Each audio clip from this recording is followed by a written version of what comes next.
კვლავ მოგესალმებით, მადლობა რომ გვისმენთ და გვიყურებთ პლატფორმებზე იმედიჯი, მაი ვიდეოჯი, ასევე მაგთის IP ტელევიზიით 53 არხზე და რადიო იმედის Facebook გვერდზე.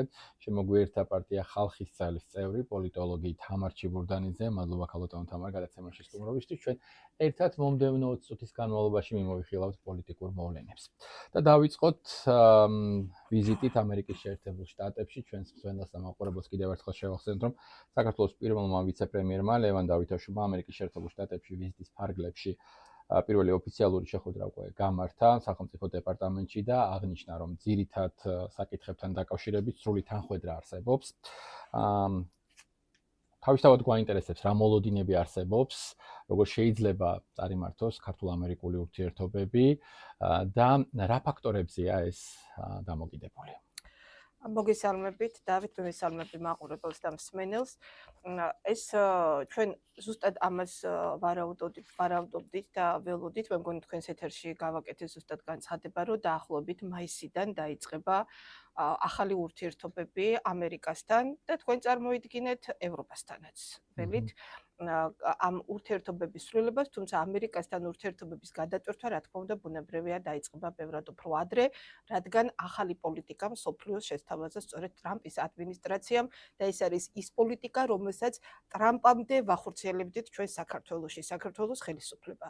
აქედან გამომდინარე, თანხმედრა ჩვენს პოლიტიკებს შორის ძალიან დიდია და თანხმედრა არის თითქმის ყველა მიმართულებით. ეს არის ეროვნული ღირებულებები, ეს არის ტრადიციული ღირებულებების დაცვა და თქვენ წარმოიდგინეთ გუშინ, უბრალოდ ამ დილით ტრამპის განცხადება მთელი ამერიკის პრესამ მოიცვა დემოგრაფიულ პოლიტიკასთან დაკავშირებით და აქაც ძალიან დიდი თანხმედრა გვაქვს, ანუ ტრამპი აცხადებს, რომ დემოგრაფიული პოლიტიკა ამერიკაში, ანუ შობადობის კლება არის იქაც მოსახლეობის კლება, უნდა განხორციელდეს შობადობის ზრდით და არა მოსახლეობის შევსებით იმიგრანტებით. რა შეცდომაც დაუშვეს მანამდე სხვა პრეზიდენტებმა და რამაც გაანადგურა ფაქტობრივად ევროპული სახელმწიფოები, ანუ იმიგრანტებით მოსახლეობის შევსება. ჩვენ ზუსტად ეს პოლიტიკა ავირჩიეთ საქართველოში, მთელი 12 წელი ოცნების ხელისუფლება, პრემიერები და უშუალოდ ბატონ დიმიტრი ხუნდაძე სწორედ ამ პოლიტიკას უდგა სათავეში, რომ საქართველოს მოსახლეობის დემოგრაფიული პოლიტიკა განხორციელდეს არა იმიგრანტებით, ანუ მოსახლეობის შევსებით, რა ძალიან მარტივი გზა არის, არამედ შობადობის გაზრდის კუთხით. აი ეს არის პატრიოტული პოლიტიკა ქვეყნისადმი და ქვეყნის უსაფრთხოებას იცავ ამით, იმიტომ რომ რა მოიტანა იმიგრანტებით მოსახლეობის შევსებამ საფრანგეთში და გერმანიაში, უკვე ვნახეთ ევროპაში, ადგილობრივი მოსახლეობა ვერ ირჩევენ იმ ხელისუფლებას, ვინც მათ უნდათ. ანუ ეროვნული ხელისუფლებებისთვის უკვე გზა ჩაკეტილია, იმიტომ რომ მოსახლეობა მაგალითად საფრანგეთში არჩევნების პეტი გადაწყვიტა 10 მილიონმა მუსლიმმა იმიგრანტმა. აქედან გამომდინარე, სწორედ აი აქაც კი თანხმედრა გვაქვს ტრამპის პოლიტიკასთან და აქედან გამომდინარე, ამდენი თანხმედრა, როდესაც ხედვებში არის ძალიან ბევრი თანხმედრა პოლიტიკებს შორის, შეუძლებელია გარდაუვალია იმ პოლიტიკის მესვეურებმა, ანუ იმ პოლიტიკურმა გუნდებმა ერთმანეთთან ვერ ითანამშრომლონ და ვერ გამონახონ საერთო ენა. ამ შემთხვევაში ჩვენი ფაქტობრივად პირველი გარღვევა, ანუ ყინულის ლღობა დაიწყო ეკონომიკური ხაზით და ჩასული არის ვიცე-პრემიერი ამერიკაში, უკვე გამართა და მართავს ოფიციალურ შეხვედრას. აქ ჩვენი პარტიის წევრმა იხურმა, ბატონმა დავით ქართველიშვილმა, რომ ალბათო მექსიკიდან შეიპარდნენ, ეს ოპოზიციას გასცა პასუხი, რომლებიც ელოდნენ, რომ დასანქცირებული ხელისუფლება ვერ შეაღწევდა ამერიკაში და ჩვენთვის ოფიციალური შეხვედრები იქნებოდა კარჩაკეტილი. ის რომ ამერიკამ დღემდე ტრამპის ადმინისტრაციამ დღემდე არც ერთი ოფიციალური განცხადება არ გააკეთა საქართველოს მიმართ, გარდა ის ერთი რაღაც პატარა უმნიშვნელო ორაზროვანი განცხადებისა, რომელსაც დაეკიდა მთელი ოპოზიციური სპექტრი, მაგრამ მაინც არაფერი არ გამოუვიდათ, ესეც მიუთითებდა იმას, რომ ტრამპის ადმინისტრაცია არ აპირებდა ბაიდენის პოლიტიკის გაგრძელებას საქართველოს ხელისუფლების მიმართ. რა თქმა უნდა, აქ ამერიკის ინტერესების თანხმედრა უნდა იყოს ჩვენს ინტერესებთან. ბუნებრივია. ანუ ამერიკის ყველა ხელისუფლება მიჩვეული იყო, რომ მათი ინტერესები იყო უპირატესი საქართველოში და არა ჩვენი ეროვნული ინტერესები. და ამ შემთხვევაში კიდევ ერთხელ ვამბობ, მე მათ არ ვადანაშაულებ და დამნაშავე იყო საქართველოს ყოფილი ხელისუფლებები, რომლებმაც მიაჩვიეს უცხო ქვეყნები, მანამდე რუსეთი, შემდეგ ამერიკა, ევროპა და ასე შემდეგ, რომ მათი ინტერესები იყო უპირატესი და არა ჩვენი ქვეყნის ინტერესები. ტრამპის ადმინისტრაციასთან დაკავშირებითაც მინდა. დიახ, აი აქ მივდიოდი. ხო, ხედავთ ეს ძალიან მნიშვნელოვანი პრობლემაა, რომელსაც ებრძვის ტრამპის ადმინისტრაცია და თქვენ თქვით, რომ შეიძლება თქვათ ვივარაუდოთ, რომ გარკვეული პერიოდიდან, მაისიდან დაალაგდეს სიტუაცია ევროპაშიც. მაშინ როცა ვიცით, თქვათ ევროპულ ბიუროკრატიაში deep state-ის თქვათ ფესვები, რომელიც ჯერ კიდევ არის გამდგარი. აი მის თქვათ ბრძოლის რა იარაღი არსებობს რეალურად და რა გაძლევთ თქვათ იმის თქვის საბაბს, რომ გარკვეული შეთანხმება თქვათ რიგ საკითხებთან მიმართებაში შეიძლება აუცილებლად აღმოჩნდეს საჩვენოდაც. ევროპას სხვა გზა არ აქვს. ევროპა არის დღეს ჩიხში. თუ კი ვინმეს დღეს სადმე უჭირს, ეს არის ევროკავშირი. შეიძლება ვიღაცას ეღიმება ამ სიტყვებზე, მაგრამ ეს არის რეალობა. რა ჩანს ღიად და რა განცხადებებს აკეთებს ერთია, მაგრამ რა ხდება კულუარულად და როგორი ანალიზი კეთდება, ამას ჩვენი დარგის სპეციალისტები აკეთებენ, ხო, ამ ანალიზს. ევროკავშირზე აისახა ყველაზე ნეგატიურად რუსეთ-უკრაინის ომი, deep state-ის მმართველობა, ანუ ჩრდილოვანი ძალების მმართველობა დასავლეთში, რომლებსაც სურდათ და სურთ მსოფლიოში ბატონობა და უნდათ თავიანთი დღის წესრიგით შეცვალონ მსოფლიო პოლიტიკა, ყველაზე მეტად ანუ ტყვეობაში ყავთ ევროპა და ბრიტანეთი. ბრიტანეთი ცდილობს რაღაც დონეზე თავი დაიხსნას ამ deep state-ისგან, თუმცა ჯერჯერობით მათ ეს არ გამოსდით და ევროპაში იმდენად დუხს შიგნით სიტუაცია ევროპაში, რომ ევროპა იძულებული გახდება, რომ ამ კლანჭებისგან თავი დაიხსნას. ყოველ შემთხვევისთვის, თუ ვერ დაიხსნის ამ კლანჭებისგან თავს, იმდეს მაინც მოახერხებს, რომ დაღუპვას ალბათ თვითგადარჩენის რეჟიმში ამჯობინებენ, რომ რაღაც დათმობებზე წავიდნენ. საქართველოს კიდევ ერთხელ ვამბობთ, რასაც ყოველთვის ვამბობდით. საქართველოს იმდენად არ ჭირდება ევროკავშირი, რამდენადაც ევროკავშირს ჭირდება საქართველო. ევროკავშირისთვის საქართველო არის სასუნთქი არტერია. აქედან გამომდინარე, აი ეს კრიზისი და აი ეს მონაკვეთი, მათთვის კრიზისი, ჩვენ რომ გვეძახიან, რომ საქართველოში პოლიტიკური კრიზისი არისო, მთელი ამ თვეების განმავლობაში საერთაშორისო კვლევებით, მსოფლიო ბანკის კვლევებით, საქართველოს ეკონომიკა, საქართველოს მდგომარეობა, პოლიტიკური სიტუაციაც წინ მიიწევს ევროკავშირის უკან. ციფრებით გადმოცემული პოლიტიკა არის ეკონომიკა, ხომ? საქართველოში ეკონომიკური მდგომარეობა წინ მიიწევს და ამ ციფრებს და ამ კვლევებს გვაძლევს ჩვენ მსოფლიო ბანკი, ხოლო ევროკავშირის სახელმწიფოებში, წამყვან სახელმწიფოებში არის კლება და უკუსლა. აქედან გამომდინარე, ევროკავშირისთვის, ანუ და ამაზე ყველაზე მეტად მიგვითითებს ალბათ ამის ფაქტი იქნება უკვე რუსეთ-უკრაინის ომის დამთავრების მცდელობა. ჩვენ ამ საკითხსაც შევეხებით. ჩვენ ხედავთ გავლენების სფეროებს და კონკრეტულ თქვათ მითითებებს გარეშე ძალებისგან ოპოზიციის მიმართულებით. თქვენ თქვით, რომ გრანტის შესახებ კანონი უმნიშვნელოვანესია, იმიტომ რომ უცხოეთიდან შემოსული ფულით დაფინანსებული აგენტურის მუშაობა შეწყდეს, რომელიც ჩვენი ქვეყნის წინააღმდეგ მოქმედებს. ეუთოს გენერალური მდივანი იმყოფება ვიზიტით ჩვენს ქვეყანაში და მიუხედავად იმისა, რომ ოპოზიცია ამბობდა და შეფასებას აკეთებდა, რომ ეს ვიზიტი არ უნდა შემდგარიყო და თქვათ უარყოფითად ეხმაურებოდნენ ამ ფაქტს, ისინი შეხვდნენ გენერალურ მდივანს და საინტერესოა ზოგადად აი ამ მოცემულობით რა სურათს ხედავთ ოპოზიციის დღის წესრიგის. ის რომ თქვათ მათი სურვილია როგორღაც შექმნან ილუზია, რომ თქვათ საქართველოს იზოლირებულია და ხელისუფლებას ლეგიტიმაციის პრობლემები აქვს. ახლა ვისთვის შეიძლება ვთქვათ აღმოჩნდეს ეს ნარატივი საინტერესოდ, რომ ამ პერიოდის განმავლობაში მე მგონი თავად ქვეყანაში ცოტა ვთქვათ იმედგაცრუება სახეზე ჩანს, ხომ? ამ კუთხით და ფაქტობრივად ეს ის ნარატივია, რომლითაც დღეს მათ წისქვილზე წყალი არ იხმება. დიახ. ოპოზიციას არ აქვს საკუთარი დღის წესრიგი. ოპოზიცია ყოველთვის მოქმედებდა საქართველოში. ეს ოპოზიცია, ვინც დღეს სახეზე ყავს, ანუ აგენტურული ოპოზიცია, მოქმედებდა თავიანთი დამკვეთების დღის წესრიგით. ანუ ამათ საკუთარი დღის წესრიგი არ აქვს, იმიტომ რომ ამათ დამოუკიდებლად ქმედების უფლებაც არ აქვს, დავით, იმიტომ რომ როდესაც შენ შეგქმნა სხვამ, გაფინანსებს სხვა, დღემდე მოგიყვანა სხვამ, შენ დამოუკიდებელი, შენ თავისუფლება არ აქვს. შენ დამოუკიდებლად ქმედების უფლება არ აქვს. ერთადერთი შეგიძლია საერთოდ წახვიდე პოლიტიკიდან, ხო? არ ვიცი მაგის უფლებასაც თუ მიცემენ. მე მგონი დღეს მაგის უფლებაც არ აქვთ. იმიტომ რომ მათ აღებული დავალება, აღებული მისია, რაშიდაც გადაუხადეს კოლოსალური თანხები, მათ ეს უნდა შეასრულონ, ხო?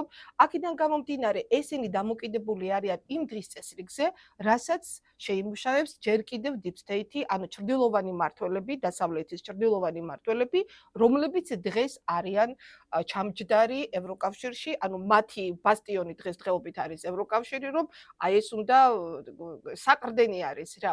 აქედან გამომდინარე, რა დავალებასაც მიიღებენ ისინი და ევროპიდან შეასრულებენ იმას, ხომ? ჩაეხსნა მათ ამერიკა, ამერიკასთან ოპოზიციასთან აქვს რა თქმა უნდა ამათ კავშირები, დარჩათ მხოლოდ ევროკავშირი, ბრიტანეთი, თუმცა ბრიტანეთი ბევრად უფრო ჭკვიანია და ბევრად უფრო ფრთხილობს პოლიტიკურ განცხადებებშიდაც კი და ხედავთ რომ რაღაც დისტანცირებას აკეთებს ბოლო პერიოდში უკვე ამ საკითხებიდან, მაგრამ ევროკავშირი დღეს დუხს იქ ის ნეგატივი, რა ნეგატივით დატოვა ჩრდილოვანმა მმართველებმა და რითაც მათ სურთ, აი ნახეთ რა არის მათი მიზანი და ეს გააკეთა ამაზე განცხადება ურსულა ფონ დერ ლაიენმა, რომ ნახეთ მათი ამბიცია, რომ ჩვენი, ანუ ევროკავშირის, როგორც დამოუკიდებელი პოლიტიკური სუბიექტის გადაწყვეტილებების გარეშე ახალი დღის წესრიგი მსოფლიოში ვერ დამყარდება.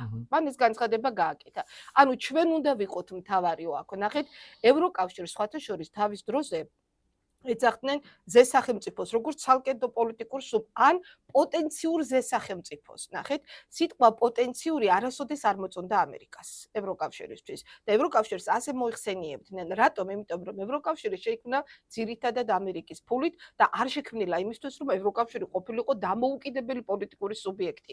მით უმეტეს ჩვენ ვიცით, როდის შეიქმნა ევროკავშირი, ზოგადად ევროპის კავშირი, გარდა ევროკავშირისა, მანამდე იყო მთელი ორგანიზაციები შექმნილი, შეიქმნა იმისთვის, რომ ამერიკის პოლიტიკა, ბრიტანული პოლიტიკა დაბალანსებულიყო ევროპის კონტინენტზე, რათა იქედან ემართათ რუსეთის საბჭოთა კავშირის ჯერ და შემდეგ რუსეთის წინააღმდეგ პოლიტიკა. მაგრამ აღმოჩნდა პირიქით, რუსეთმა შეძლო ევროკავშირში შეღწევა კვლავ და ნახევარი ევროკავშირი ფაქტობრივად მის პოლიტიკას თუ სრულად არა, მის პოლიტიკას განავითარებდა, ხო? აქედან გამომდინარე, დღეს რას იზამს ჩვენი ოპოზიცია საქართველოში, ეგრეთ წოდებული ოპოზიცია საქართველოში, დამოკიდებულია იმაზე, რა გადაწყვეტილებას მიიღებენ ევროპაში ჩრდილოვანი მმართველები, რა გეგმას გამოუგზავნიან ისინი იქიდან.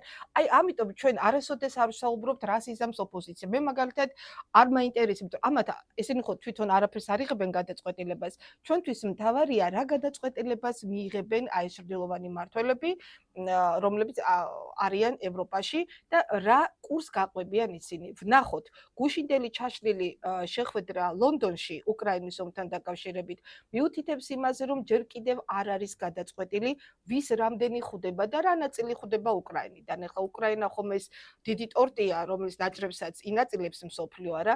ეს ომიც დაწყებულია იმისთვის, ამ ჩრდილოვანმა მმართველებმა, ამ deep state-ის ავტორებმა, ომის ავტორებმა, ეს ომი არ დაუწყიათ იმისთვის მათ, რომ 3 წელიწადში დასრულებულიყო.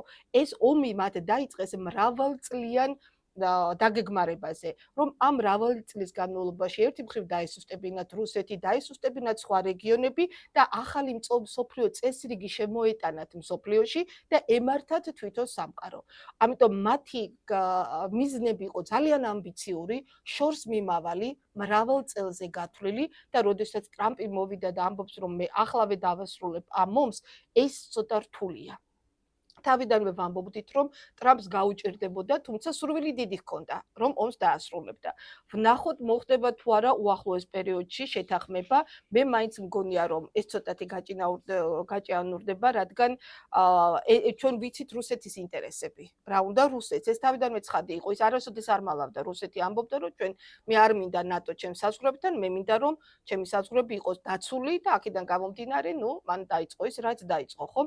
მაგრამ არ არის ღია და დაფარულია საზოგადოებისთვის, რა უნდოდა deep states, ანუ რა უნდოდა ამ ომის ავტორებს, რომლებიც იწყებდნენ უკრაინა-რუსეთის ომით მსოფლიოს ახალ გადანაწილებას. რა სურდათ მათ? არ არის პასუხი გაცემული ამ შეკითხვაზე, რა სურდა მათ. ფაქტობრივად თქვენ უკვე არა, ჩამოაყალიბეთ რა რა თქმა უნდა. მოლოდინი იყო გრძელვადიან დიახ. პერსპექტივაში. ფაქტია, რომ ეხლა შედეგის მიღწევა ცოტა გართულდა აი ეგ არის. და ნუ სერიოზულად გამოაშკარავდა უკვე თქვათ რა პროცესები მიმდინარეობს, აქტორებს რა ინტერესები აქვთ. როგორ ფიქრობთ ამ ეტაპზე აი CNN-მა გაავრცელა ინფორმაცია, რომ ევროპაში ფიქრობენ, რომ ტრამპს უკრაინაში ცეცხლის შეწყვეტის მიღწევა მისი პრეზიდენტობის მიასე დღეს, ანუ 1 მაისს უნდა რეალურად ერთ კვირაში შეიძლება დასრულდეს ომი და რა ვთქვათ კონფიგურაციით შეიძლება მოხდეს ეს ამ მოცემულობით. სულ არა, მე შეუძლებლად მიმაჩნია ისა, ღმერთმა თქნას რომ მოხდეს, მაგრამ შეუძლებელია, იმიტომ რომ დღეს ტრამპა კიდევ გააკეთა განცხადება, რომ ჩვენ ვიცით რუსეთის ინტერესები, მან ღიად განაცხადა, ველოდებით ზელენსკისგან პასუხს, ანუ რას ითხოვს ზელენსკი. ეხლა ზელენსკი ხომ ვიცით, არა, ზელენსკი არის ფიგურა, პოლიტიკური ფიგურა, ადამიანი, რომელიც ჯერ მანამდე შექმნეს მისგან სახე და ფეისი, აი იმ ფილმით ცნობილით, შემდეგ მოიყვანეს და დასვეს პრეზიდენტად და შემდეგ განახორციელებინეს ის გეგმა, რაც განახორციელეს უკრაინაში. ეს ომი დაგეგმილი იყო წლების წინ. აქედან გამომდინარე, ზელენსკი, როგორც ჩვენი ოპოზიცია, ისე ის დამოუკიდებლად ვერცეთ გადაწყვეტილებას ვერ მიიღებს. აქ დღეს საუბარი იმაზე, რა სურს უკრაინას, ანუ რა სურს ზელენსკის, არის ბლეფი, ეს კითხვებიც. იმიტომ რომ ჩვენ აქაც იგივე კითხვები უნდა დავსვათ, რა სურთ ამ ომის ავტორებს, ვინც ეს ომი დაიწყო. ეს იყო ბაიდენი ევროპის, ანუ ამ ჩრდილოვანი მმართველების გუნდი, ომის ავტორები, ხომ? ისინი არიან კმაყოფილები, იმათი მოთხოვნები რამდენად კმაყოფილდება, ხომ? ანუ ზელენსკი, რასაც დებს მაგიტაზე მოთხოვნებს, ეს არის მათი მოთხოვნები. ბაიდენი აღარ არის ამერიკის შეერთებული შტატების პრეზიდენტი, ტრამპმა შეცვალა ის და ფაქტობრივად პირველივე დღიდან ჩვენ ვიცოდით, რომ ის აპირებს, რომ ეს ომი დაასრულოს. და ნუ მათ შორის ბოლო ინფორმაცია რაც ვრცელდება, ასევე ვხედავთ, რომ დახმარებას აპირებს, რომ შეუწყვიტოს უკრაინას. იცით რა არის, თუ კი ტრამპი ამ ომს დაასრულებს, მაშინ ჩვენ ვიტყვით უკვე, რომ ტრამპი მოერია Deep States. ტრამპმა დაამარცხა ჩრდილოვანი მმართველები. რომ ამ ომით წყდება ზუსტად ეს საკითხი, იმიტომ რომ თუ ვინმე უშლის დღეს ომის დასრულებას ხელს არის ევროპა და ევროკავშირი. ერთადერთი თუ კი ვინმე დღეს აფერხებს ომის დასრულებას უკრაინაში, ეს არის მხოლოდ ევროკავშირი და ბრიტანეთი. ანუ ამათი კავშირი. ანუ სადაც ზიან დღეს ჩრდილოვანი მმართველები. აქედან გამომდინარე, ტრამპი მათ უგულებელყოფს. ისინი თამაშგარეთ მდგომარეობაში დატოვა, ჩვენ თავიდანვე ვიცით, რომ ტრამპმა მოლაპარაკების მაგიდასთან არ დასვა ევროპა და ბრიტანეთი. ამიტომაც ჩაიშალა გუშინდელი შეხვედრა, მათთვის მიუღებელია ამ ძალების ჩარევა ამ ომში. ტრამპი ამბობს, რომ ეს არის რუსეთ-უკრაინის ომი, ბაიდენი იყო ამ ომის ავტორი, ამიტომ მე მისი მემკვიდრე ვარ ამერიკის ოქრონდ, არა ომის გამგრძელებელი, ამიტომ მე ვერთვები, იმიტომ რომ ომი დასრულდეს. და რა თქმა უნდა, ამერიკას აქვს საკუთარი ინტერესები, ხომ? ის თავის ინტერესების დაკმაყოფილებას ითხოვს. მათ დახარჯეს კოლოსალური თანხა და ისინი ითხოვს უკუგებას, ხომ, აქედან. მაგრამ რა სურს ევროკავშირს? როდის დათანხმდება ევროპა ომის დასრულებას? აი ეგ არის მთავარი. ზელენსკი არასოდეს არ დაჯდება მოლაპარაკების მაგიდასთან თანხმობით, თუ კი თანახმა არ იქნა სწორედ ამ ჩრდილოვანი მმართველების გუნდი, ანუ დღეს ევროკავშირი და ბრიტანეთი. აი ეს არის მთავარი, რას დადებს ზელენსკი მაგიდასთან, რას ითხოვს ზელენსკი. აქედან გამომდინარე, ევროპას ბუნებრივია საკუთარი ინტერესები აქვს, მიუხედავად იმისა, რომ ომის გაგრძელება ვადაში თუ კი ვინმეზე ნეგატიურად აისახება ევროკავშირზე, რომ ისინი ჩიხში არიან. ერთი მხრივ არასრულებინებენ ამ ომს, ამ ქვეყნებს, რადგან მათ სხვა ძალა მართავს დღეს მთლიანად ევროპას და მეორე მხრივ ომის გაგრძელება მათ წურავთ ფინანსურად, ეკონომიკურად და ყველანაირად, ხომ? ეხლა ვიცით, რომ ევროკავშირი ძირითადად დგას სამსახელმწიფოზე, მათ ბიუჯეტზე და მათ ფინანსებზე, ხომ? როდემდე შეიძლება გაუძლოს ამ სახელმწიფოებმა ამ კოლოსალურ თანხებს და გასავალს ბიუჯეტიდან. აქედან გამომდინარე, ისინი ჩიხში არიან. ამიტომ არის, რომ ტრამპი უწყვიტავს ამერიკას დახმარებას, მთლიანად აკისრებს ამ ფინანსურ ვალდებულებებს ევროკავშირს და ევროკავშირს უკვე კუთხეში ყავს მიმწყდეული, ანუ Deep State ყავს კუთხეში მიმწყდეული, ან დაასრულებენ ომს, ან რადა მათი ფინანსური ვალდებულება იქნება უკვე ეს მთლიანად. ამიტომ საუბრობთ, ჩვენ ველოდებით დღეს უკვე რას წარმოადგენს ზელენსკი, როგორც დღეს განაცხადა ტრამპმა, ველოდებით ზელენსკისგან მის მოთხოვნებს, რა სურს უკრაინას, ანუ რაზე მიდის. ფაქტია, ტრამპმა განაცხადა, რომ უკრაინამ უნდა დათმოს ტერიტორიები. ეს ყველამ ვიცით. მოლაპარაკების მაგიდასთან როცა ჯდები, იქ ყოველთვის მზად ხარ დათმობისთვის, ხომ? ანუ რას დათმობს, როგორ დათმობს, დანარჩენი ტერიტორიები ვის იქნება, როგორ იკეტება ევროპა, სად გაივლება ზღვარი, აი ამას აქვს ძალიან დიდი მნიშვნელობა. ამ 3 წლის განმავლობაში, რასაც ვუყურებთ და ფრონტის ხაზების სხვა ქვეყნებში გადატანის არაერთი მცდელობა იყო და ფაქტობრივად ჩვენც გავიარეთ ბეწვის ხიდზე. სხვა რეალობაში რომ იყო, სხვა მოცემულობით ეს ფრონტის ხაზები არსებობდეს, ახლა თქვა სხვადასხვა ქვეყნებში. როგორ წარმოგიდგენიათ, რა სცენარი იქნებოდა, რა რეალობის წინ აღმოჩნდებოდით? მე როგორც გითხარით, ეს ომი იყო მრავალწლიან პერსპექტივაზე გათვლილი. ამ ომის ავტორებს ეს ომი არ დაუწყიათ 3 წლიანი ვადით. ამ ომში უნდა ჩართულიყვნენ სხვა რეგიონებიც, მათ შორის ჩვენც, კავკასია. ცეცხლი უნდა გადადებულიყო სხვადასხვა რეგიონში, იმიტომ რომ ამ ომის ავტორებს, ანუ მსოფლიოს ჩრდილოვან მმართველებს, Deep State-ის გუნდს სურდა მსოფლიოს ახალი პოლიტიკური წესრიგი. რატომ სურდათ? იმიტომ რომ აღმოსავლეთი, ჩინეთი, ინდოეთის სახით და სამხრეთით არაბული სახელმწიფოები ძალიან გაძლიერდნენ ფინანსურად, დემოგრაფიულად, პოლიტიკურად, ყველანაირად და მსოფლიოში შემოდიოდნენ ახალი ზესახელმწიფოები. ამიტომ ისინი იყვნენ დასწრებაზე, რომ სადღაც ომის რამდენიმე კერა გაეჩინა და ამ გრძელვადიან პერსპექტივაში ომთან პარალელურად ევაჭრათ ამ სახელმწიფოებთან. ომი რა არის? ომი არის ვაჭრობა. იწყებ ომს და თან ვაჭრობ სახელმწიფოებთან, რას დათმობს, რას არ დათმობს, ძალით წაართმევ თუ როგორ, ხომ? აქედან გამომდინარე, საქართველოს ჩათრევა ამ ომში კიდევ გაახანგრძლივებდა ომის ვადებს, რა თქმა უნდა, სხვა რეგიონების ჩათრევაც, იქ სხვადასხვა რეგიონზე იყო, ნუ ახლა ახლო აღმოსავლეთში გაიხსნა ცეცხლი ვიცით და ვითომ მთავრდება, არ მთავრდება, ეს ძალიან რთული თემა არის. სხვაგან სად გადაისროდნენ კიდევ ირანი იყო გეგმაში, ალბათ მათგან და ასე შემდეგ. ეს ჯერ ჩვენ არ ვიცით, მაგრამ ჩვენ ის ვიცით დაზუსტებით, რომ საქართველოში სურდათ ცეცხლის გადმოტანა, ანუ დამატებით ცეცხლის გახსნა. აქედან გამომდინარე, ჩვენ გადავრჩით გონევრული პოლიტიკის წყალობით და შედეგად და ძალიან ძლიერი ნებისყოფის შედეგად ხელისუფლების, მაგრამ რა მოხდებოდა ის, რომ საქართველო მთლიანად განადგურდებოდა, საქართველო იქნებოდა პოლიგონი, უკრაინა განადგურდა, 45 მილიონიანი ქვეყანა განადგურდა. წარმოიდგინეთ 3 წელიწადში და საქართველოს 3 მილიონიანი ქვეყნის განადგურებას დაჭირდებოდა სულ მაქსიმუმ 1 თვეც არ დაჭირდებოდა. არ დაჭირდებოდა 1 თვე. აქედან გამომდინარე, ეს ომი იყო ძალიან როგორ გითხრათ, აი მთელი ნეგატიური ბურუსი უნდა შემოეტანა მსოფლიოში ამ ომს, რაშიდაც იმ სიბნელეში ამ ომის ავტორები დაალაგებდნენ ახალ მსოფლიო წესრიგს. მაგრამ ტრამპმა არ აცალა, მოვიდა ძალიან ცუდად იყო დანიშნული საპრეზიდენტო, ცუდად მოუსწრო მათ ამერიკის საპრეზიდენტო არჩევნებმა.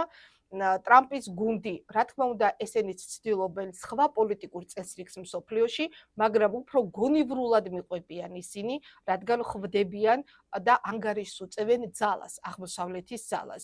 მიუხედავად იმისა, რომ ტრამპმა შემოიტანა ეს ატარიფო პოლიტიკა, რომელსაც მას ანალიტიკოსები და პოლიტოლოგები პირველ პოლიტიკურ შეცდომად უთვლიან და სხვათა შორის ამერიკაშიდაც, ის უკვე უკან იხევს და აი გუშინაც გააკეთა განაცხადება ჩინეთთან დაკავშირებით, სი ძინპინთან დაკავშირებით, როგორ აქ რო ის არის ძალიან ჭკვიანი და გონიერი ხელმძღვანელი ჩინეთის და ის თანახმარის, რომ ტარიფები შეამციროს და ასე შემდეგ. ნახეთ, მიდის გონივრული ვაჭრობა ქვეყნებს შორის, მიდის კონკურენციის გზით პოლიტიკის წარმოება და არა ომების გზით. თანამედროვე მსოფლიოში ომი წამოწყება მსოფლიოს ახალი წესრიგისთვის ამის ფინალი იქნებოდა სამყაროს განადგურება. არა მარტო საქართველოსი, იმიტომ რომ ჩვენ ვიცით, რომ თანამედროვე ტექნოლოგიების გამოყენებით ომი სადამდე შეიძლება მივიდეს, რა იარაღამდე შეიძლება მივიდეს. რუსეთის დათმობა, რუსეთისთვის დათმობა ან ომში წაგება ნიშნავდა რუსეთის აღგვას ანუ რუსეთი აღარ იარსებებდა. რა თქმა უნდა, ამაზე რუსეთის ხელისუფლება არ წავიდოდა, მათ ამაზე არაერთხელ გააკეთეს განცხადება და ისინი თანახმა იყვნენ, წასულიყვნენ ნებისმიერ იარაღის გამოყენებაზე, ოღონდ ომი არ წაეგოთ. აქედან გამომდინარე, სადამდე მიიყვანდა სამყაროს ეს, ჩვენ ყველამ კარგად ვიცით, ხომ? ეს იყო ყველაზე, აი ისტორიკოსები ამას უწოდებდნენ მსოფლიოს ყველაზე დიდ პოლიტიკურ შეცდომას. თანამედროვე, ანუ მთელი საუკუნეების განმავლობაში, რაც დღეს მოხდა 3 წლის წინ, რუსეთ-უკრაინის ომის დაწყება, რომელიც თავიდანვე ვიცოდით, რომ გლობალური მასშტაბების იყო და არ იყო მხოლოდ ორ ქვეყანას შორის ომი, ეს იყო დასავლეთსა და რუსეთს შორის ომი, დასავლეთსა და აღმოსავლეთს შორის ახალი ომის განაცხადი, ფაქტობრივად. ორ საკითხს მინდა კიდე შევეხოთ და დროში მინდა მოვასწროთ. ალბათ ნახეთ, როგორ გაება სალომე ზურაბიშვილი რუსი ბანკერების მახეში. მან აღიარა ფაქტობრივად, რომ უცხოეთიდან ფინანსდება და ახლა ევროპიდან თანხის ჩარიცხვა დაგვიანდა, ხო, ამ გაჭიანურებაზე დარდობს. ასევე ნახეთ, რომ ფინანსებს ითხოვს სუჩა ნანუაშვილიც. მე თქვენი მოსაზრება კიდევ ერთხელ გავაცანი ჩვენს სვენელს და მაყურებელს გრანტების შესახებ კანონთან დაკავშირებით. როგორ ფიქრობთ, ეს სურათი რისი მაჩვენებელია და რეალურად ის დარდი, რომელიც უკავშირდება გაჭიანურებას თანხის, შეიძლება ვთქვათ დასრულდეს იმით, რომ ფაქტობრივად თამაში გარემ მდგომარეობაში შეიძლება აღმოჩნდეს ამ რეალობაშიც კი სალომე ზურაბიშვილი. სალომე ზურაბიშვილი უკვე დიდი ხანია თამაშგარ მდგომარეობაშია. ჯერ კიდევ პრეზიდენტი რომ იყო, მაშინაც თავადღეს თამაშგარ მდგომარეობაში იყო, იმიტომ რომ მისი ერთადერთი ძლიერი მხარე იყო მისი ნაცნობობა, პირადი ურთიერთობები ევროპელ ლიდერებთან, სხვა მას ძლიერი მხარე არ ჰქონდა. ოპოზიცია საქართველოში მან ვერ შეკრა თავის ირგვლივ, ოპოზიცია ერთმანეთს ჭამდა, ერთმანეთს დაუპირისპირდა და მათ ერთი ლიდერი არ ყავდათ. საქართველოში ჯერ კიდევ პოლიტიკური ლიდერის კულტია, არა მარტო საქართველოში, თქვა სხვათა შორის იმ დემოკრატიულ სახელმწიფოებშიც, მაგრამ საქართველოში იმ ერთი პოლიტიკური ლიდერის შერჩევაც ვერ მოხდა. სალომე ზურაბიშვილი არის თვითმარქვია პრეზიდენტი დღეს, ეს პრეზიდენტი არ არის, მაგრამ თავის თავს უწოდებს, რაც მან გააკეთა განცხადება, ღია ჩვენება მიცა მსოფლიოს, რომ თურმე ევროპა აფინანსებდა მათ, ანუ რევოლუციას აფინანსებდა საქართველოში და უფრო უარესი კიდე მუჩა ნანუაშვილმაც და მათაც გააკეთეს განცხადება, რომ საქართველოში თურმე მშვიდობიანი გზით ხელისუფლება არ შეიცვლება. ანუ ეს უკვე კრიმინალია, ეს უკვე კანონდარღვევაა, ხო? მუჩა ნანუაშვილმა გააკეთა კომენტარი, რომ რეალურად ეს იყო ფალსიფიკაცია. არ უსაუბრია ესე. მე არ ვიცი ეს არ წამიკითხავს, შესაძლებელია ეგრე იყო, ვერ გეტყვით, მაგრამ მაშინ ორიგინალი მოგვაწოდონ, სად არის რომ მოვუსმინოთ ამ ორიგინალს, იმიტომ რომ 2 დღე ამაზე საუბარი მიდით და მანამდე არც ეს გავიდა იმის მიხედვით, ჩანაწერის მიხედვით. კი ბატონო. ანუ ფაქტია, იცით რა, რომ არ ეთქვათ სალომე ზურაბიშვილს და უჩა ნანუაშვილს, ჩვენ ეს რამდენი ხანი ამაზე ვსაუბრობთ, ხო, რომ ამათი გრანტები, რაც მოდის ევროპიდან და დასავლეთიდან, ხმარდება საქართველოში ხელისუფლების ცვლილებას, საქართველოში რევოლუციას, ბოლო წლებში რაც შემოდიოდა, მანამდე მათი იდეოლოგიის განხორციელებას, ხომ? აქედან გამომდინარე, ამ კანონმა ჩაკეტა ეს შავი ხვრელი, ჩაკეტა ეს გზა, საიდანაც შემოდიოდა ფული, რომელიც ქვეყნის ეროვნულ ინტერესებს არ ხმარდებოდა, აქედან გამომდინარე, საქართველოს უსაფრთხოება არის უკვე დაცული. რა თქმა უნდა, მე მჯერა, რომ კანონის ამოქმედება მოგცემს კიდევ უფრო კარგ შედეგს და ოპოზიცია დარჩა არა მარტო სალომე ზურაბიშვილი, არამედ მთლიანად ოპოზიცია დარჩა თამაშგარ მდგომარეობაში და თუ კი შეძლო ტრამპმა უკრაინის ომის დამთავრება, მაშინ ამ ოპოზიციის ადგილი სადღაა საერთოდ თვითონაც აღარ ეცოდინებათ. საქართველოში რომ აღარ არის, დღეს უკვე ვიცით, მაგრამ საერთოდ სად შეიძლება იყოს ამათი ადგილი, იმიტომ რომ მათი ერთადერთი თავშესაფარი დღეს არის ევროპა და ეს ჩრდილოვანი მმართველები, რომლებიც არიან ომის პოლიტიკის ავტორები, უკრაინის ომის პოლიტიკის ავტორები. თუ კი ეს ომი დასრულდა, ანუ თუ კი ეს ძალა ჩრდილოვანი მმართველობა დამარცხდა ევროპაშიდაც, მაშინ ოპოზიცია საერთოდ არ ვიცი, საქართველოში გაქრება. ერთ საკითხს შევეხოთ კიდე და დავასრულოთ ამით ჩვენი საუბარი. ვიზა ლიბერალიზაციის თემით გავაგრძელოთ ჩვენი განათემის ბოლო ნაწილი. ბევრი სპეკულაცია მოყვა ამ საკითხს, გადაწყვეტილება არ არის მიღებული, როგორც ხედავთ, საკმაოდ უცნაური სურათი შეიძლება შეიქმნას. თავად ევროკავშირშიც შიგნით, როგორ ფიქრობთ, ამ საკითხთან დაკავშირებით რა ვთქვათ განწყობებია, რა რეალობაა და შემდეგ ეს უკვე ჩვენს ქვეყანაზე როგორ გავლენას მოახდენს? იცით რა, ჩვენ გვახსოვს წლების წინ პროცესები ევროკავშირში, როდესაც გვაძლევდნენ სტატუსს, იქ გვახსოვს საფრანგეთის პრეზიდენტის განცხადება. თქვენ აქ უკაცრავად ამბობთ, რომ გავრცელდა ეს ინფორმაცია, ევროკავშირის ამ გადაწყვეტილების მიზანი მხოლოდ საქართველოსნაირი ქვეყნების კონტროლი არ არის და ევროკავშირი იმ საზღვრებში ჩაკეტვას ცდილობს, რაშიც აქამდე იყო, რადგან ამ წუთას გაფართოება არ სურს. დიახ, აი ამის თქვა მინდოდა ახლა ევროკავშირის საზღვრების გაფართოების პროგრამა, აი ეს გეგმა იყო ამერიკის და არა თავად ევროპის, ჩვენ ეს ძალიან კარგად გვახსოვს. ამერიკა მართავდა ევროპის პოლიტიკას თავიდან ბოლომდე და ამერიკას სადაც უნდოდა შესვლა, ანუ ევროკავშირის წევრობა იყო მანდატი, რომლითაც ამერიკა ვაჭრობდა ქვეყნებთან. აი პირდაპირ გეუბნებით, ყოფილი ანუ ტრამპამდე მთელი ეს ხელმძღვანელობა ამით ვაჭრობდნენ. ევროკავშირი რომელ ქვეყანას მიიღებდა თავის წევრად, ამას არ წყვეტდნენ ევროკავშირის სახელმწიფოები, ამას წყვეტდა მხოლოდ ამერიკა. აქედან გამომდინარე, აი ეს მანდატით წევრობა ქვეყნების იყო მათ ხელში. ევროკავშირის გაფართოებაც, რომელზედაც თვითონ ევროკავშირის სახელმწიფოები იყვნენ წინააღმდეგი და ჩვენ ამის უამრავი განცხადება გვახსოვს. აფრიკეთის პრეზიდენტის, გერმანიის, ესპანეთის და ასე შემდეგ, ხომ რომ მათ არ სურდათ საზღვრების გაფართოება, მით უმეტეს კავკასიაში და სარკოზმა ისიც გითხრა, რომ თურმე მაკრონმა ისიც გითხრა, რომ თურმე საქართველოს ყოფილა კავკასია და ევროპა და ასე შემდეგ, ხომ? მაგრამ ეს იყო ამერიკის მოთხოვნა საზღვრების გაფართოება. დღეს ევროკავშირი ცოტ დღეშია. კიდევ ერთხელ ვიმეორებ, მთელი ეს ნეგატივი იქ დაგროვდა და მთელი ეს ნეგატივი უდღამს ევროკავშირს. ევროკავშირი იბრძვის თვით გადარჩენისთვის, ანუ ეს ორგანიზაცია უნდა შეენარჩუნონ მათ, რომელიც ფაქტობრივად არის დაშლის პირას, იმიტომ რომ შიგნით ევროკავშირის წევრებს ქვეყნებს შორის აზრთა სხვადასხვაობა.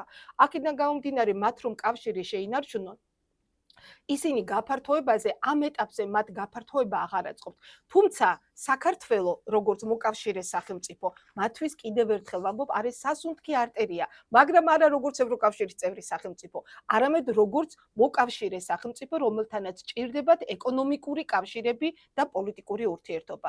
მაგრამ რაც შეეხება იმ განცხადებაში, ამ ვიზა ლიბერალ სხვათა შორის არავინ არ მიაქცია ყურადღება, რომ ვიზა ლიბერალიზაციის შეჩერებაზე ეს არ იყო ორიგინალი წავიკითხე, ეს არ იყო საუბარი მხოლოდ საქართველოზე. საერთოდ გამოყოფილიც კი არ იყო საქართველოს. იქ იყო ჩამონათვალი. საქართველოს, უკრაინა, მოლდოვა და ბალკანეთის სახელმწიფოები. სხვათა შორის ყველაზე საყურადღებო იყო სწორედ საქართველოზე, მეტად საყურადღებო იყო უკრაინის შეყვანა აი ამ ჩამონათვალში.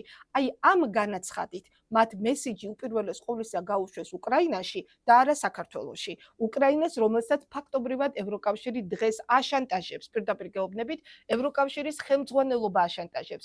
თუ კი ზელენსკი არ გაითვალისწინებს და უკრაინის მთავრობა მათ მოთხოვნებს ომის დამთავრებასთან ამერიკასთან ურთიერთობაში, მაშინ მათელით უპირველეს ყოვლისა ვიზა ლიბერალიზაციის შეჩერება და ევროკავშირში არ მიღება, ვიდრე საქართველოს. ანუ ეს მესიჯი ჩემი შეხედულებით უპირველეს ყოვლისა გაგზავნილი იყო უკრაინაში და არა საქართველოში. დიდი მადლობა წარმატებებს გისურვებთ. მადლობა თქვენ. შევახსენებ ჩვენს მსმენელს და მაყურებელს, რომ პირდაპირ ეთერში ვესაუბრებოდით პარტია ხალხის ძალის წევრს, პოლიტოლოგ თამარ ჩიფურდანიძეს.